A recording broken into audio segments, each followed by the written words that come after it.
સુરતને એમ જ નથી કહેવામાં આવતું સોનાની મુહૂર્ત. અહીં તમે જે ચાહો તે બધું મળી રહે છે. તેથી સુરત વિશ્વભરના દરેક શહેરોથી અલગ પડે છે. મિત્રો, તે કેવી રીતે અલગ પડે છે અને આજના સુરતમાં એવી તે કઈ ખાસિયત છે? રાત્રે અહીં શું શું થાય છે અને શા માટે લોકો અહીં સૌથી વધુ આવવાનું પસંદ કરે છે? તમે પણ જાણવા માગો છો ને? તો ધ્યાનથી આ વિડીયો અંત સુધી જરૂર જુઓ. આજે અમે તમને જણાવીશું સુરત શહેરની એવી વાતો જેનાથી તમે હજુ સુધી અજાણ છો. મિત્રો, શરૂઆત કરીએ તે પહેલાં એક લાઈક જરૂર કરજો. મિત્રો, જ્યારે પણ સુરતનું નામ દિમાગમાં આવે તો હીરા, જડીવાળી સાડી અને સૃપ્તિનો વિચાર આવે છે. કારણ કે સુરત એક એવું શહેર છે જ્યાંની ગટર કેનાલોમાંથી પણ હીરાઓ મળી આવે છે. જી હા મિત્રો, આ વાત તો 100% ખરી છે. અહીં ઘણા લોકો ફેક્ટરીઓ અને દુકાનોની ગટરોમાંથી હીરાનો પાવડર વહેંચીને કમાણી કરે છે. મિત્રો, શું તમે જાણો છો કે દુનિયાના 10 પ્રસિદ્ધ હીરામાંથી 8 હીરાની પાલિશ મુખ્યત્વે સુરતમાં જ કરવામાં આવે છે. આટલું જ નહીં, ભારતમાં હીરા જવેરાતોના બિઝનેસમાંથી 80% ભાગીદારી માત્ર સુરત એકલાની છે. એટલે જ આ શહેરને ડાયમંડ સિટી કહેવામાં આવે છે. મિત્રો, તમને વધુ જણાવી દઈએ કે સુરતમાં ડાયમંડ કટિંગ અને પોલિશિંગ ઉદ્યોગમાં લગભગ 7 લાખથી પણ વધારે લોકો કામ કરે છે. દુનિયામાં હીરાઓનો સૌથી વધુ વેપાર સુરતમાં જ થાય છે.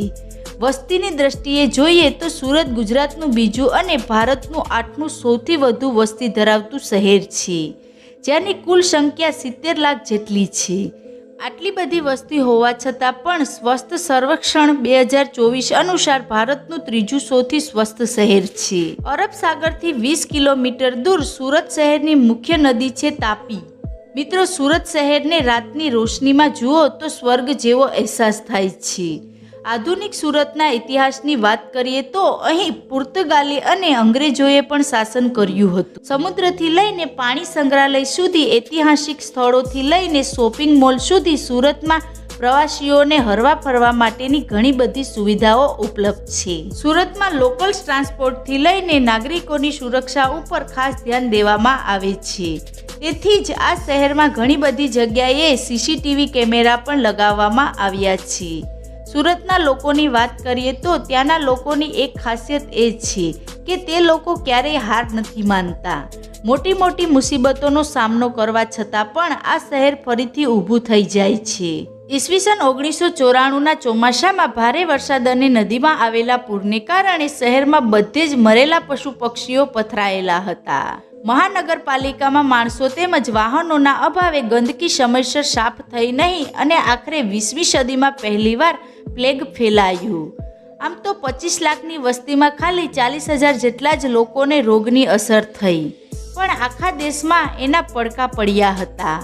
એક જ અઠવાડિયામાં સુરત પોણા ભાગે ખાલી થઈ ગયું હતું. બીજી વાર 7 ઓગસ્ટ 2006એ થયેલી અત્યધિક વર્ષા અને નદીમાં આવેલા પૂરને લીધે લગભગ આખું શહેર પાણીમાં ગરકાવ થઈ ગયું હતું. આ વિનાશક રેલમાં સુરત શહેરને અબજો રૂપિયાનું નુકસાન થયું હતું. આ પૂરને લીધે આખા શહેરને લગભગ 40 વર્ષો સુધી વપરાશમાં લઈ શકાય તેટલું પાણી દરિયામાં વહી ગયું હતું.